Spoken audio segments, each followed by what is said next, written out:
All right, welcome back. We're an hour and a half late starting tonight. We have a lot of information we're going to cover tonight. We're going to try to do that in 45 minutes. Today it's Friday, February 27th. It's actually 12:31 in the morning here in West Virginia. As usual, I have Deborah and Kinsley on the phone. How you guys doing? Doing fine, thanks. How are you? Fine. Doing great actually. It's been a wonderful day. I got home from Boy Scouts today. My son's now graduated to a wolf. He got his new handbook and a lot of new tasks that we got to do and stuff. And we have another Pinewood Derby coming up on the 7th, I believe. And this time that the adults can actually make their own cars and race them. And I plan on winning that. One other thing, we're going to continue this show 7 days a week, 365 days a year. At least we will try. If not, we'll try to record an episode so you guys can listen. To watch the shows, just go there. Tomorrow I have a job interview. Nothing connected with missing persons or anything, so that might take away a little bit of my time, but I'm going to try to schedule it so I can be here every night at 11 o'clock. And I think 11 o'clock has worked out for best. I think Kinsley and Deborah, that's a good hour for you, correct? Correct. Kinsley? 11 o'clock is good. When we get to like 12 and 1, I don't know. Okay, so 3 in the morning. We'll start at 3 in the morning. Okay. We better get started. First up, as always, is Adji. That's case number 648. We've been working on this case quite some time. We've set up the website findadji.com, and we want to thank everybody for joining and becoming a member. If you're not a member yet, please sign up and post something. We really want to get the word out, basically his picture out, anywhere we can. And that means Mexico, Puerto Rico, wherever. Just hopefully he's somewhere other than what we've come up with. I've talked with Gail St. John today about this case too, and she does plan on getting additional information. She's been forwarding a lot of this stuff to several people too. We will try to get her on as soon as we can. I'm just looking at the case file here. As far as I know, there's no additional information to me as far as the psychic end. Deborah, have you got anything else on this case? There have not been any new developments in Adji's case. We're just anxiously waiting for his time to be on America's Most Wanted this Saturday at 9 p.m. Eastern Standard Time on Fox. Right, and I am sure that's going to get the word out. Once again, it's on Fox, 9 o'clock tomorrow Eastern Standard Time, -5 GMT. If you're listening to us from the UK, because we have a lot of UK listeners and our viewers now, and a lot of people from Australia, you can go to, I believe, fox.com and get that. And there's also a lot of other websites like watchtv.net or something like that. Well, never mind, that's illegal movies. There's some other. You can just Google that and you can watch these shows. I'm sure that Fox has archives of all their shows. Okay, so that said, we once again we're trying to push findadji.com. We're in Google. If you just Google Find Adji, I believe that the website is #1. We're really working hard getting his picture out, and thank you guys for posting in the forums and stuff like that. Okay, moving on to the next Amber Alert case. It's still active, and at this point, we do have information on Haleigh Ann Marie Cummings, and I believe Deborah or Kinsley, do you guys want to bring that up? Kinsley, would you like to? You've been following that case closer, posting all the updates. Yes, she has. Okay, where to begin? There's been a lot of activity today. Apparently, they asked for a DNA test from Crystal, the mother, and we're finally able to get her. Basically, they couldn't find her for a little while. They were able to find her and get the DNA test from her. They also took Misty back in for questioning today.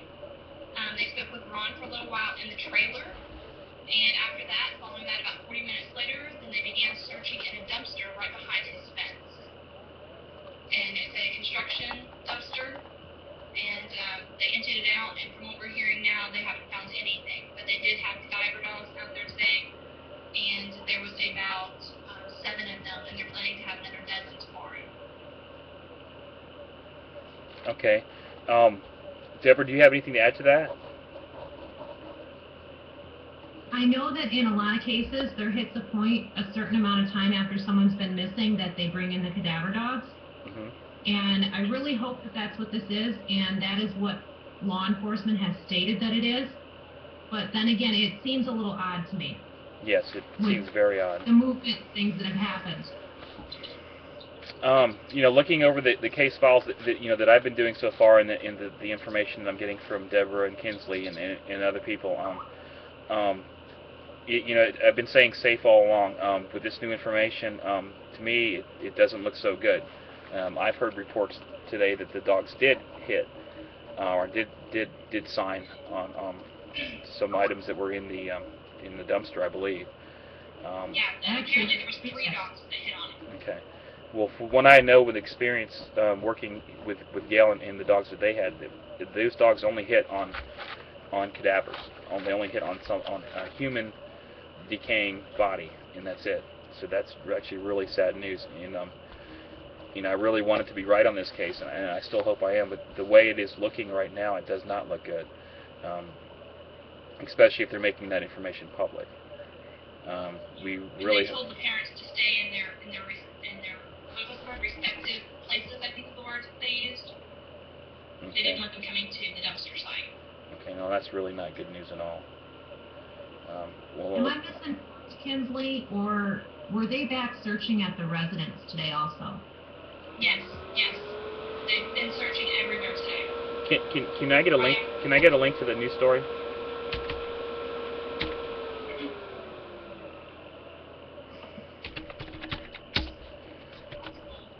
If anybody in the chat room or anything has additional information, we have people that are looking, and we will know. If you want to get something out on the air right now. If not, please just send us an email. There are so many stories, Brian. I'm not sure exactly what you want. We'll just get to that later. Then I'll add it to the site. And again, we're really sorry to hear that, but it does not look like it's very good news in this case. Yeah, just send me. Well, how many links are you looking at? I posted many today. Okay.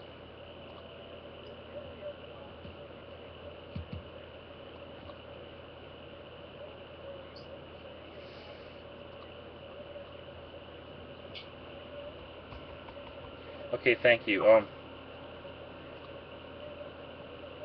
on. Okay. I got your links right here. Okay, Kinsley. Okay, Kinsley. These are links to our forums. Right. Okay, so the information is actually. Okay, so the information is actually in our forum. You can access that by probably the page that you're on right now, Missing Person Forum, or you can actually go to missingpersonforum.com and register. And I guess there's a lot of information because apparently that's where it's coming from too. I'm going to put the links for that case right now on here too. At the bottom of the link to the news story, the story is copy and pasted within the links within. Okay, I got them both close. They're both on the case file, which is case number 673. And again, I really hope that this is not what's happened. Okay, let's move on to tonight's topic. Last night we were discussing some cases, and when we were doing that, we were noticing that some of these cases were actually maybe possibly related to each other. Let me get the graphic up, and I'll show you guys something real quick. Okay, these are 5 cases that we have noticed. Actually, Kinsley and Deborah have noticed something. I actually had posted somewhere one of these cases that I didn't think they were related to anything else. And then I believe Deborah, was it you, Deborah? Kinsley noticed that I said that it was not related, and there's a chance that they all may be related. And let me get these cases right.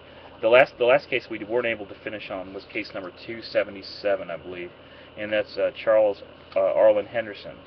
Is that right, Deborah? Yes, that's right. Okay. I was actually pretty much done with what I had to say on it. I was just starting to discuss how law enforcement had tried to tie other cases in with it. Okay.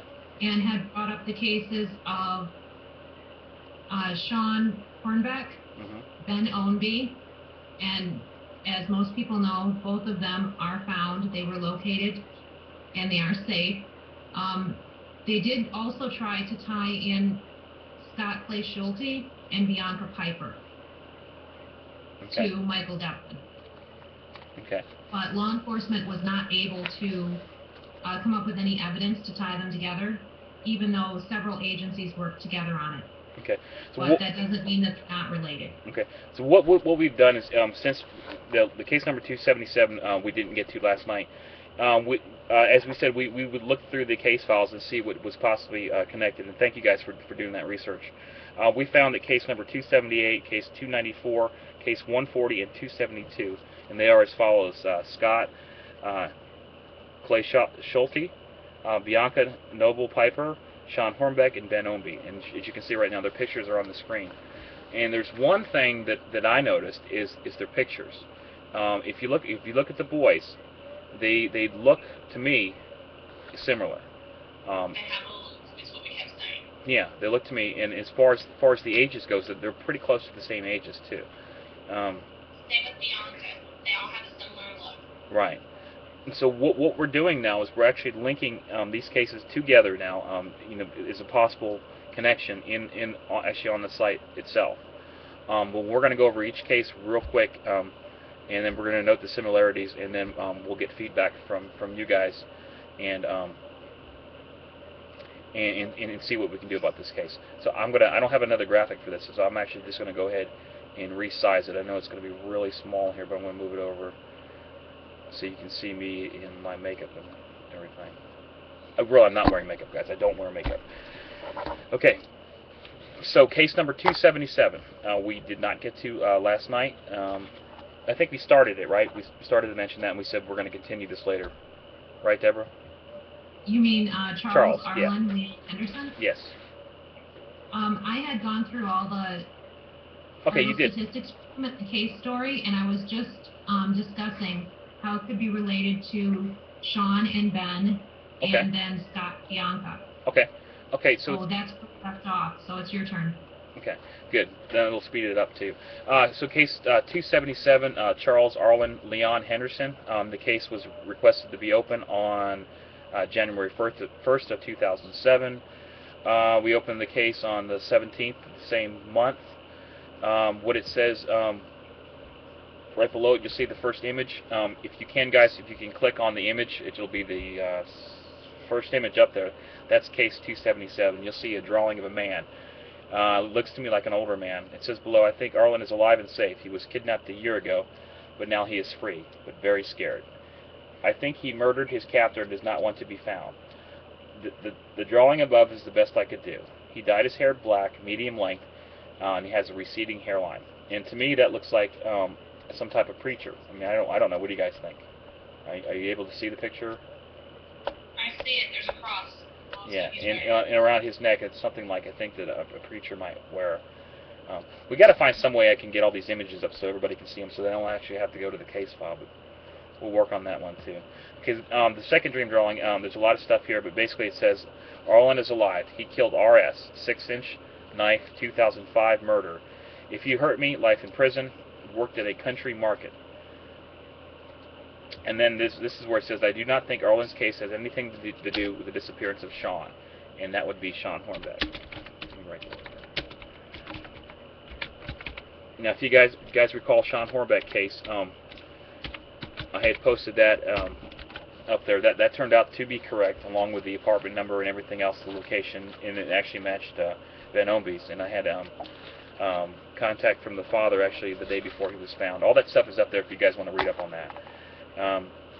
The third dream drawing says $12,000, admit the truth, your son will come home. 36 Road, not child molester, drug runner, Hannibal Town. Now, you said something, Kinsley, about Hannibal Town yesterday, correct? There's a handful in Missouri. Okay, and yep, and sure enough, we got I got the link from you and the screenshot from you, and that's posted on that case. And there's a 36 right there, but there's also a US 36. Right. Now she's talking about, if you guys can see that, if you're looking in the archives, There is a 36 in the middle. It says bus and then the number 36, and that's looks like an interstate or highway, right? That's what you're talking about, right? Okay. Well, up above where we actually did the screenshot, there is a 36 interstate. Okay. It's like So, US 36. okay. So I'm just taking what I'm doing is I'm writing down some notes here. Writing the number 36 down and a few other things. Okay, so let's move on to the second case we think may be related. Now, guys, when it says we think may be related, this may have the cases might not be related at all. But we're gonna cover each one in just to see. So the next case is case number 278, and it's Scott Kleeschulte. The case was requested to be open on I don't know, but it was open on I opened the case on January 1st or January 18th of 2007, and I believe that Deborah has the information on this case. Yes, I do. That's for Scott Allen Kleeschulte. He's been missing since June 8th, 1988, from St. Charles, Missouri. His date of birth is April 12th, 1979. He was 9 years old when he went missing. Height, 6 pounds. Caucasian male, brown hair, blue eyes. He has 3 small moles on his face, a small scar on his chin, and freckles across his nose. He was last seen at about 4:30 p.m. that day, June 8th, 1988, in St. Charles, Missouri. He was walking down Ken Drive toward West Adams Street at the time. There was a heavy thunderstorm that day in the area, and witnesses said that they saw him walking before the storm hit, and they saw him walking in the neighborhood afterwards. However, he was never heard from again. Authorities searched all the man-made tunnels and caves in the area. They dredged the streams, trying to locate him, but they never found any evidence of him. Some of the people believe that he drowned in a flash flood that happened shortly after the storm came through, but authorities and his family members believe he was abducted. And the other information that I have listed here in this report has to do with authorities trying to tie the cases together. Okay, thank you. I'm just trying to clean up a few grammatical errors on here. Okay, the first stream drawing was done on the 18th of January 2007. States that a white male, age 34, 6 foot, 190 pounds, took Scott. I believe he knew him and was a heavy cocaine user. The second one says this is a 4-story apartment building in St. Louis. I believe that he was taken here, possibly to the 3rd floor, apartment number 7. Now, that's important because in a lot of cases like this, I'm usually pretty accurate when it comes to room numbers, apartment numbers, phone numbers, and a lot of things like that. So I'm going to write that down. It says apartment 7, 4-story building in St. Louis. There's probably a lot of 4-story apartment buildings in St. Louis. So I'm not sure. We might actually have to do some more on this. But the next stream drawing says, I believe this man is currently spending life in prison for murder and sexual assault. Now that's important because we could, if we wanted to, we could really, if we really searched, we could probably find, the people in that area that are in life or serving life in prison for murder and sexual assault. But we'll have to get into that later. It says, I believe Scott is no longer alive and could be buried in a park located in southern Illinois. Now, as Kinsley mentioned in this case, it says, personal note, I do not think this case is connected with Sean Horbeck and William Ownby, Ben.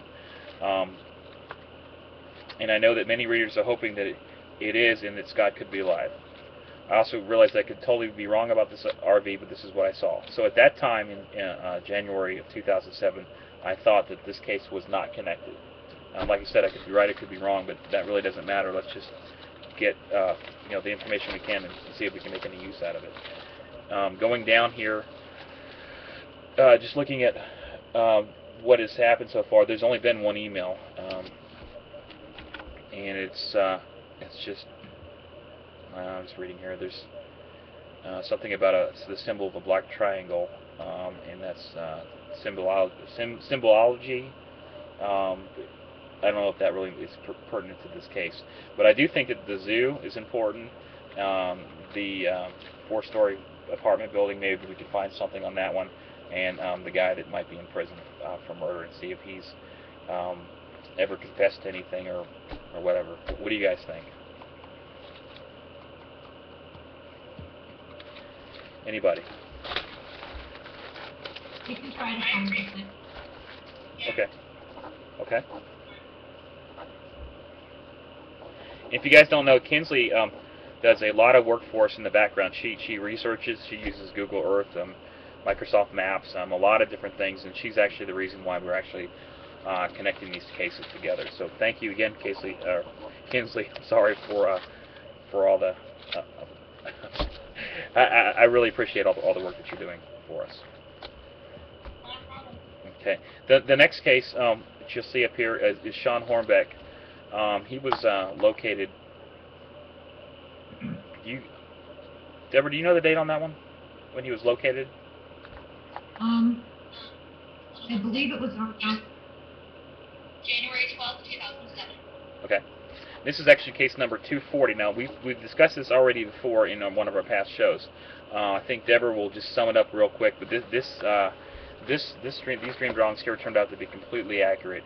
And the odd thing about this one is that Sean Hornbeck's father actually emailed me the day before he was found, asking me anything had additional on this case. I mean, we're talking 24 hours before he was found.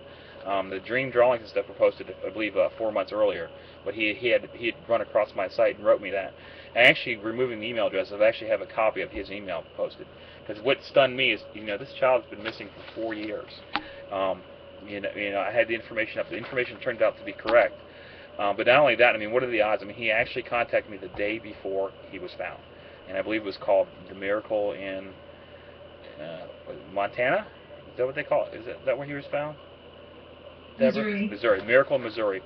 Because the fact is that both children. Well, Sean was basically, I think, a lot of people reporting that Sean was deceased. I also think that was the time that a lot of psychics got a lot of bad rap. I know I'm not psychic, but a lot of really good psychics out there that actually, really do what they give their gift freely and want to share it with people.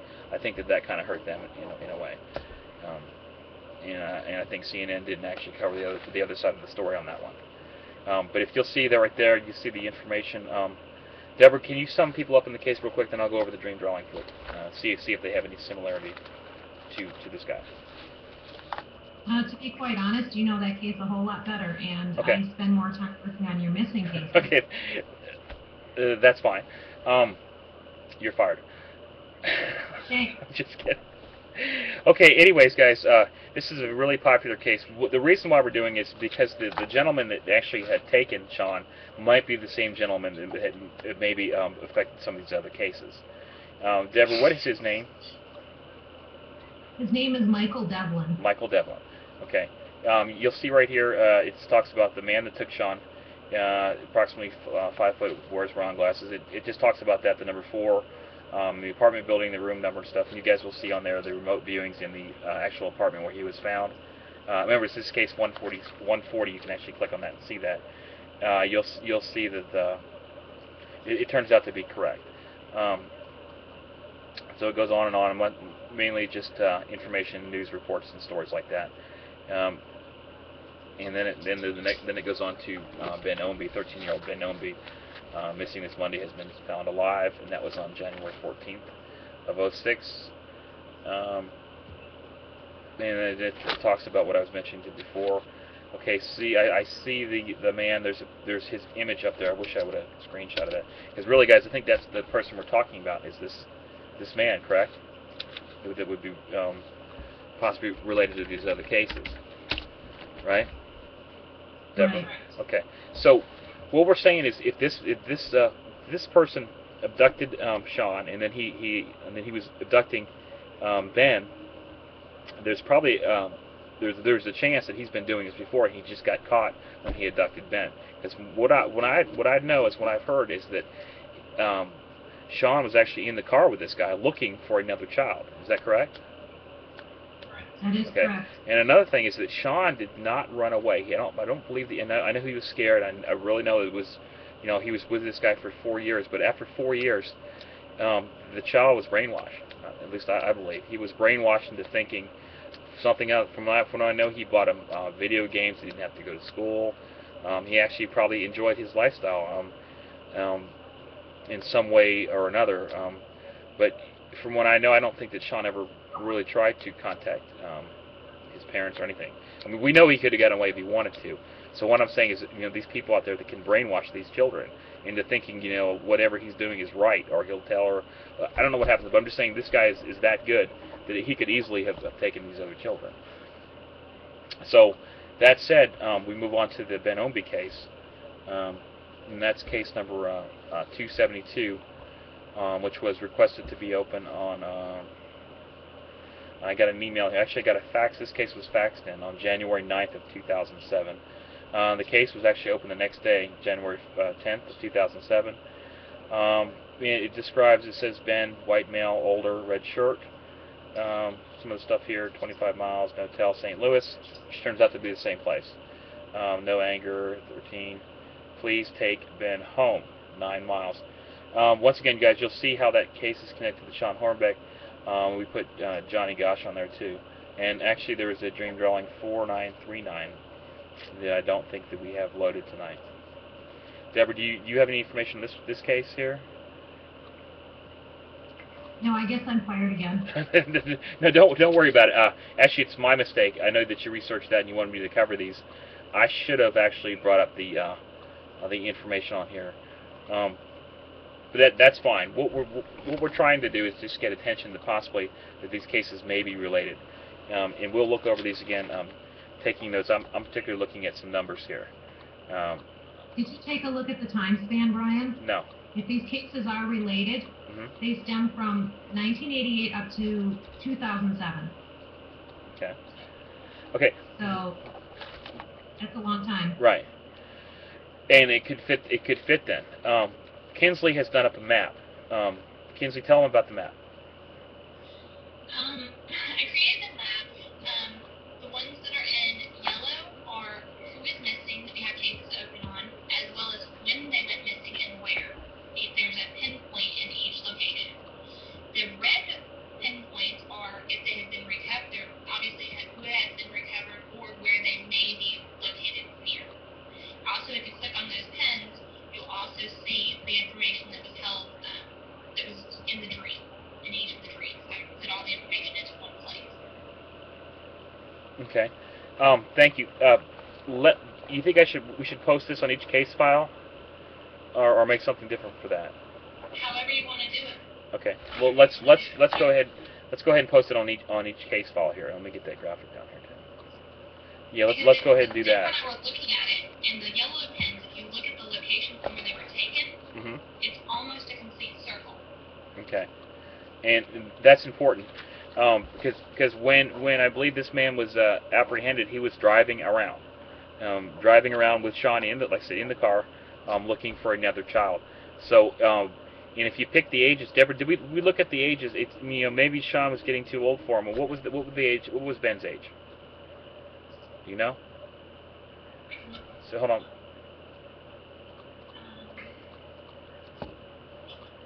Look here. And he was 13 when he disappeared. Okay. And what about Sean? How old was Sean? He was gone for a few days. Right. Yeah. Yeah. I know. How old was Sean? Sean was 11 when he disappeared, and he was gone for 4 years. He's 15. 15. Okay. Once again, I think that's significant. Let's go with Scott. Checking it from here. How old was Scott when he went missing? He was 9. Okay, he was 9 or 11. Okay. He was missing in 91. He was born in 80, so he was 11. Okay. Wait a minute. What are we talking about? I'm sorry. We're talking about Scott. Was Yeah. 11. Scott Kleeschulte. So was Charles. She was the same age? Yes. Okay, so if we look at the ages and we look at the dates, we're graphing that, right? Okay, and one more. The one we haven't covered yet would be Bianca. and she was Bianca. 13. Okay. Yeah, thank you for casually reminding me that. I forgot all about that one. Okay. Yeah. Case number. Well, if you look at all of the ages, they all line up. Exactly. And with the map that Kinsley has, it's a circle. I mean, these cases could definitely be related, and I think that law enforcement should look into it. Not just because we're saying it, just because the notes that we have, the information that we have, this could be a major development, and there could be more children. I mean, you never know. If what I'm saying, he took a child for 4 years. This kid never ran away. Okay, he is good at his sick, perverted life, but he's good at it. And like Deborah and I were talking, the cases that you have open are only a small handful of the missing cases, period. Right. If we were to dig deeper into the cases that are missing just from Missouri, period, I'm sure we could that's what we need to do. Because if this guy's in prison, he's not going to confess to this stuff. And what it looks like to me is these children he probably murdered. You think? I mean, where else could they be? If he's related. Exactly. I would think if it's him, then yes, sadly they're no longer with us. They're deceased now. Okay, case number 294, Bianca Noel Piper. I did not cover that, right, Deborah? Correct. No, you didn't. Okay. Okay, the case was requested to be opened by Renee January 14th of 2007. She went missing from Foley, Missouri.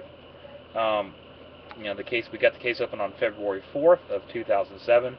And Deborah, you have information on this one, right? Yes, I do. Okay. Bianca Noel Piper has been missing since March 10th, 2005 from Foley, Missouri. Her date of birth is December 26, 1991. She was 13 when she went missing. Height 5 feet 6 inches tall, 185 pounds. Caucasian female, brown hair, brown eyes. Her nickname is B, and some of the agencies will refer to her as Bianca Tanner instead of Bianca Piper. She has scars on her arms and her legs, and a scar on her abdomen. She has pierced ears. She may wear a ponytail. She was last seen wearing a lime green blouse, a gray Adidas hooded sweatshirt, blue jeans, and white sneakers. She's mentally disabled and has the capacity of a second grader at the time when she went missing. She suffers from ADHD and severe bipolar, and she was hospitalized for those things when she was young. She has mood swings, aggressive tendencies, periodic anxiety attacks, and difficulties with self-control because of her conditions. Sometimes, though, she acts like a normal teenager, and people may not notice that she has medical conditions. Taking several medications a day, and she really needs them, or she would be disoriented and have hallucinations. And she was last seen on March 10th, 2005 at about 6:15 in the evening. Her mother dropped her off at McIntosh Hill Road in Foley, Missouri, which is about a mile from the home that she lived in. There was some anger management problems with her, and she had a tantrum about doing her chores. And the doctor had advised her mom to drive a distance from their home and make her walk back alone to deal with her aggression. And this treatment had been tried one time prior to this day, and it was successful, so the mom decided to do it again. This time she dropped her off further than she had the previous time, and this time Bianca didn't return home. Her mom reported her missing at 8:20 p.m. that night. She did have a flashlight with her. To begin with, they thought that she was lost on her way home, and if that were to be correct, then she would have died from exposure because the temperature went below freezing that night. And they did do an extensive search of the area, but they didn't find her. And the authorities think that she was abducted. She didn't have a history of running away. And the mother and the mom's live-in boyfriend both passed polygraph tests. They extensively interviewed her biological father, and none of the family members are considered suspects. So at this point, the other information that we have on her is the same thing as the other cases, that they tried to find physical evidence to tie it to Michael Devlin, but law enforcement wasn't able to find the physical evidence. Okay.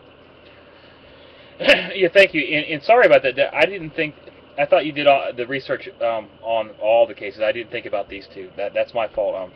I shouldn't have asked you actually for that because I was supposed to do them, but I'm a little lazy. But yeah, we know that. okay, looking at this case, guys. To me, it doesn't look like it's the same person. It says this is from February 4th of 2007. Markham, Illinois, white 3-bedroom house, concrete. And no, Markham is a town in Illinois. So one thing is that I didn't know that was a town until I looked it up. That happens a lot of times. So if that's a town, that usually means something. I give that more priority than just coming up with a name that it's actually not there. There's a lot of times that come up with names that aren't there, but they turn out to be different things. This turned out to be a town in Illinois. And the next one says, white male, 37 years old, no police record. How old was this guy, this pervert, that when this child was taken, when Bianca was taken? Do we know? How old was he when he was caught in 2007? How old was Michael Devlin? I don't know. Anyone know? I don't know. Well, he can't be really, really young if they're trying to tie a disappearance from 1988 into it. Right.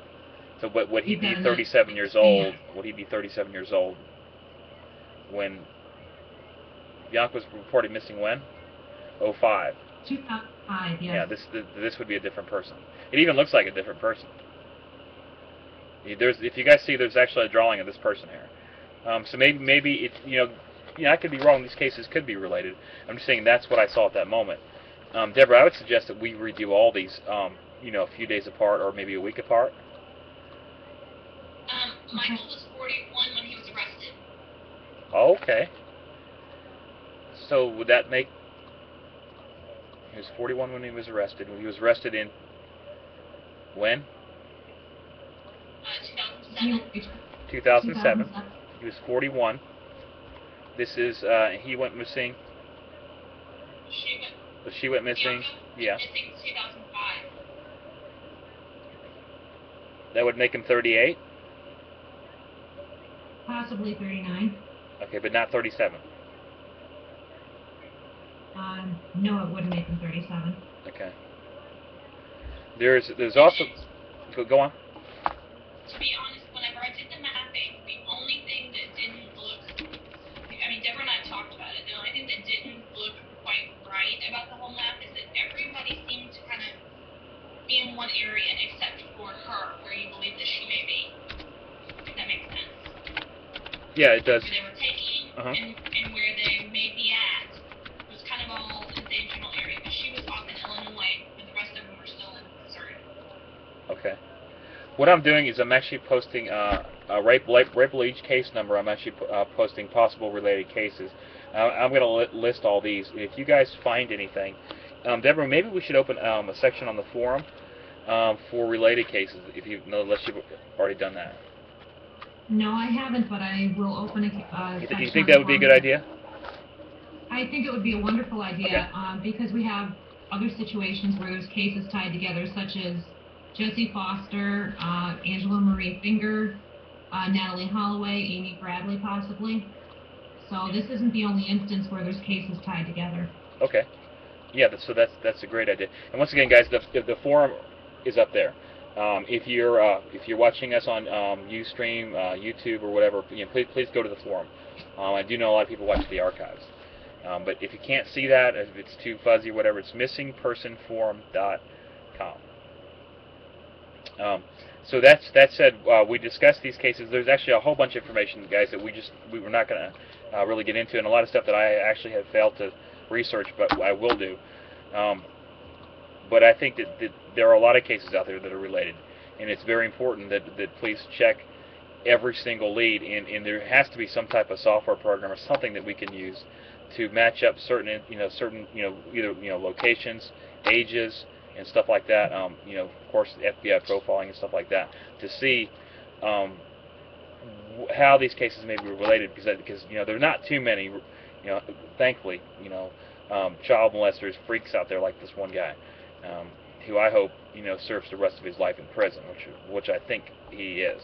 correct? Yes, he is. Okay. Okay. Thank you guys for researching. And again, Deborah, I didn't realize. I apologize for not doing it. You're still fired, but you know, for not actually doing that research myself. I know you're doing those I'm weekends. just fired too. Okay. Hey, I quit. Thank God. I'll see you guys later. He was there. What's He was there for life, and he's sentenced to 3 life terms plus 60 years. good. So no possibility he's going to get paroled. Okay.